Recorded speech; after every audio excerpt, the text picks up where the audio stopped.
Welcome to the AI Research Lab Explained. In this series, we're breaking down complex concepts and sharing real-world insights, all from the forefront of research. I'm your co-host, Shelby, and I'm here today with my colleague, Juan Carlos. Thanks, Shelby. I'm excited to dive into today's episode. As researchers at Salesforce AI Research, we're constantly exploring new possibilities for AI and how these breakthroughs can change the way we work and interact with technology. Right, and the way we work is evolving with AI, but efficiency is just as critical as intelligence. Speed, cost, and easy deployment are key to making AI more effective. In our research, we have seen that one way to achieve this is with small language models. While much of the AI world focuses on large models, our research looks at smaller models that offer unique advantages in speed, cost, and accessibility. To kick things off, let's start with the most important question. What exactly is a small language model, and how do they work? Small language models, which are also known as SLMs, function a lot like large language models. Their primary function is to generate text, just like LLMs. But SLMs are small, because they have a significantly reduced number of parameters, which are the weights in their deep neural networks. To put that in perspective, large LLMs have hundreds of billions of parameters. In contrast, SLMs have millions or a few billion parameters. So SLMs are often a fraction of the size of a typical LLM. Now, this substantially smaller number of parameters in SLMs brings some differences when comparing small and large language models. We can think about these differences by comparing them across some of the key factors of model deployment. And let's start with inference speed. Inference speed refers to the speed to generate text. An SLM will generally have significantly faster inference speed than an LLM. Compared to an LLM, the SLM simply has fewer operations to perform since it has fewer parameters. Ultimately, this means it generates text more quickly. Yes, a small number of parameters also means that it is cheaper to serve and maintain compared to an LLM. After all these transformer-based AI models, such as SLMs and LLMs, are feasible today due to advances in computation power, such as GPUs. But GPUs do come at a high cost. A typical LLM with hundreds of billions of parameters may require many top-of-the-line GPUs for inference, whereas an SLM may require only a fraction of those GPUs. And in some cases, for very small models, CPU-based computation alone may suffice. Practically speaking, this means that SLMs are generally cheaper to serve.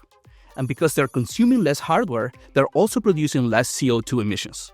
So they are more sustainable in the long term. Great point. The fact that SLMs can run on few, if any, GPUs also means that SLMs can be deployed on devices with constrained hardware such as phones, smartwatches, personal laptops, tablets, and more. This is what we refer to as on-device generative AI. And there are so many benefits to deploying a model on small devices.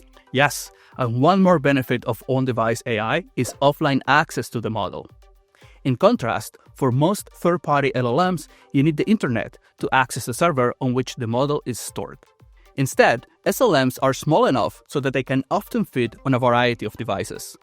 This means no internet is needed to access the model, since it's physically stored and running on the device. Right, and an added benefit with this is privacy. With models stored directly on your device, it means what you pass into the model stays on your device, and it is not stored on a third-party server. Similarly, the outputs of the model are also for your eyes only and not stored on a third-party server. This is particularly useful if you want to apply AI to your personal data, such as your personal images, documents, and more.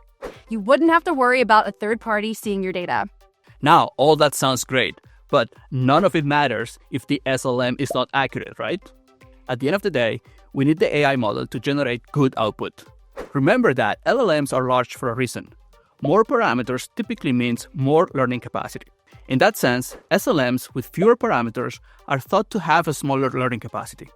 But the good news is that the accuracy of SLMs can be at least as good as LLMs on a focused set of tasks. SLMs with their small size should not be considered a jack of all trades. They're more like specialists. So SLMs are particularly powerful in settings where the tasks are more focused and not too broad. Exactly. SLMs can be extremely powerful when used in the right settings. This is why here at Salesforce, we've developed several state-of-the-art SLMs. One SLM to check out is our XLAM 1B model, also known as the Tiny Giant. This model is a function calling model with only 1 billion parameters.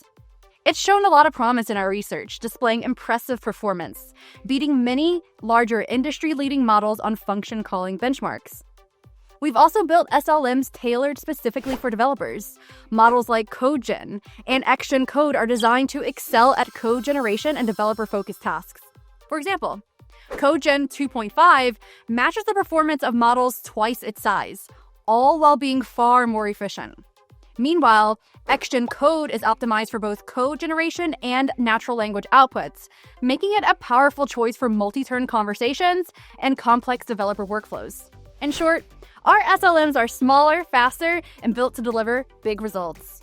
Now that you're aware of some of our freely available SLMs, such as XLAM 1B, CodeGen, and XGen Code, let's discuss some compelling applications of SLMs. The first being, of course, AI agents. Imagine the possibility of personal agents. And by that, I mean agents that can access and learn from your personal data to help you with any task. In these applications, you would want full privacy, no data shared with third parties, making SLMs shine here. A natural extension to AI agents is robotics. Imagine a robot that has to make decisions quickly and that cannot rely on internet access to take action. This is another case where having a model directly on the robot's hardware would be beneficial, avoiding the dependency and latency of cloud communication. And even if the robot did have a cloud model, we would still benefit from a small model locally that can generate actions quickly. We hope this video gave you a glimpse into the fast-moving world of small language models.